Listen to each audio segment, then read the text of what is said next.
Bienvenido a las matemáticas.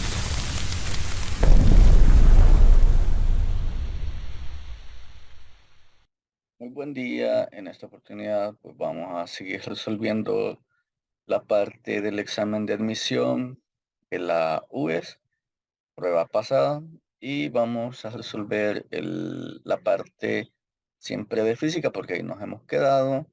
Vamos a resolver el ejercicio 13, el 14 y el 15. Entonces, veamos.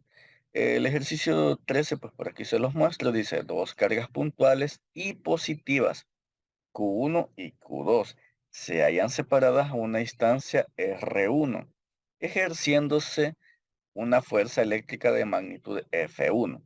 Si las cargas se alejan a una distancia R2 igual a 4 veces el R1, puede afirmarse que el valor de la fuerza eléctrica F2 será. Es decir, que ahí nos plantean dos situaciones. Una donde las cargas pues están separadas a una distancia R1 y ejercen una fuerza eléctrica F1. Y luego pues se cuadruplica la distancia entre ellas y nos preguntan que qué pasa con la fuerza F2 eléctrica. Entonces vamos a la solución. De acá pues voy a compartirles. Por aquí tengo el bosquejo de la situación. Esta es la situación uno y aquí tenemos la situación 2. Acá recordemos pues sacar algunos datos, por ejemplo, bueno, lo principal es hacer un bosquejo de la situación, así como pues yo lo he hecho por acá.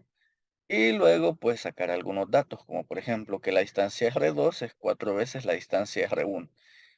Y pues también necesitamos tener a la mano pues la ecuación de la fuerza eléctrica entre dos cargas puntuales. Recordando pues que es la constante K multiplicada por el producto de ambas cargas sobre la distancia que las separa al cuadrado. Entonces pues vamos a la solución. De acá lo que podemos hacer es primero pues de la F1 establece que quede la fuerza 1 en términos de los datos que nos dan.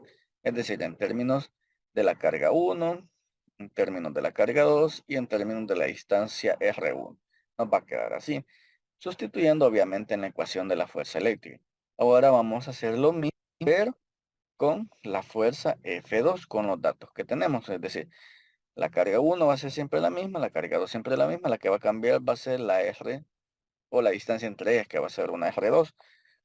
Y esa R2 la podemos sustituir en términos de R1, porque aquí tenemos la relación, que R2 es igual a 4 veces R1. Entonces, hacemos la sustitución correspondiente, que va a ser de 4R1, y eso lo elevamos al cuadrado. El 4 elevado al cuadrado nos da 16, y R1 al cuadrado nos da R1 al cuadrado. Entonces nos va a quedar todo eso multiplicado por un factor de 1 sobre 16. Notando acá, pues, que esto que voy a encerrar aquí en el círculo verde, ¿va a ser quién? Va a ser la fuerza F1, porque eso es F1. Entonces, por ende, yo sustituyo que cuánto es el equivalente. Vamos a desplazarnos un poquito por acá. Entonces quiere decir que F2 es igual a 1 sobre 16 por F1. Entonces, esa sería la solución para el ejercicio 13. Ahora vamos a ver cuál es el ejercicio 14. Ya tenemos la solución. Entonces sería literal D.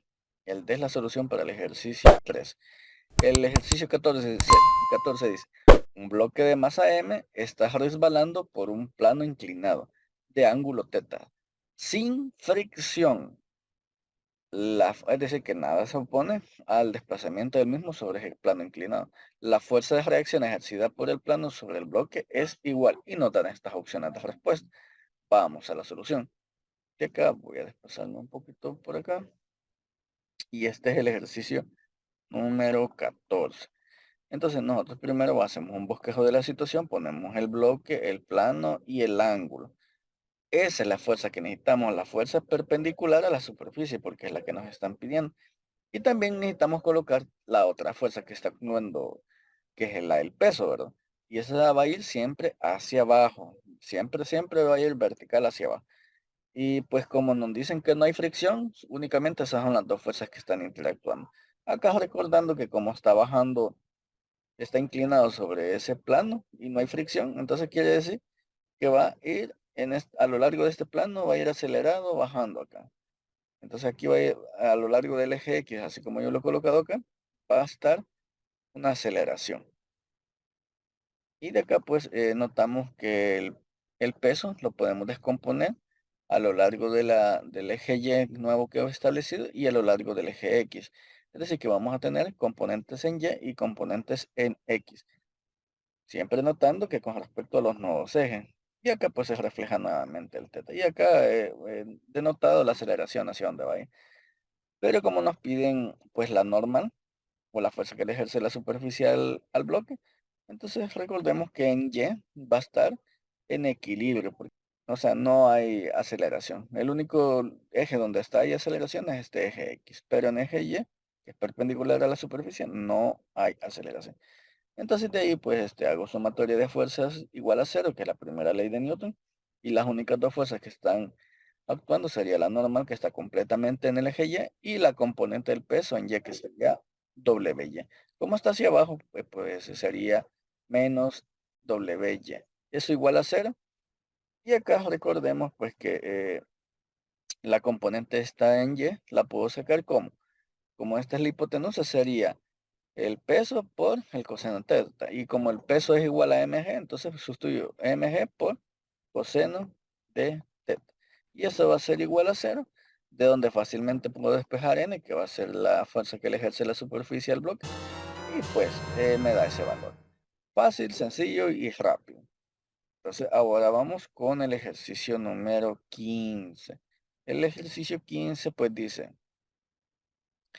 una esfera de masa m se mueve de izquierda a derecha con velocidad de 2 metros por segundo. Choca frontalmente contra una esfera de masa 3m, es decir, que tiene el triple de masa, que está en reposo. Cuando dice reposo, está diciendo que pues su velocidad pues es cero.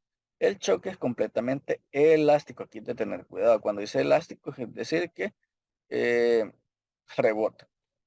Si después del choque la velocidad de la esfera grande es de 1 metro por segundo hacia la derecha, ¿cuál es la velocidad de la esfera pequeña después del choque? Y nos dan estas opciones de respuesta. Vamos a la solución.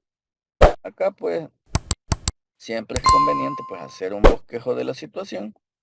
Establecemos esa base de la masa M1 o la masa que trae la velocidad de 2 metros por segundo. Está la otra esfera grande que es de 3m, que está inicialmente pues en reposo. Aquí le vamos a poner sus índices. La que viene en movimiento, la pequeña se va a llamar A y la grande se va a llamar B. Donde la grande pues inicialmente está en reposo, 0 metros por segundo. Luego del choque, pues la esfera grande se va a mover hacia la derecha. Por acá voy a dejar unas líneas punteadas haciendo énfasis en que se va a mover hacia la derecha. Y pues esta va a tener una velocidad que nos dicen que va a ser de 1 metro por segundo.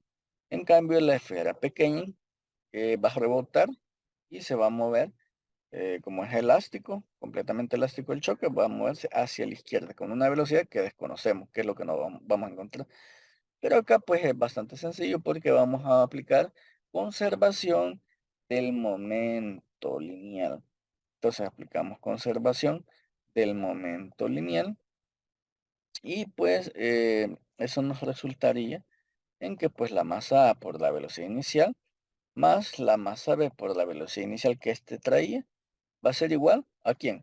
A la masa inicial, bueno, a la masa de A por la velocidad final de A, más la masa de B por la velocidad final de B. Recordando pues que la esfera al inicio, la esfera B está al inicio en reposo, entonces por ende eso va a ser igual a cero.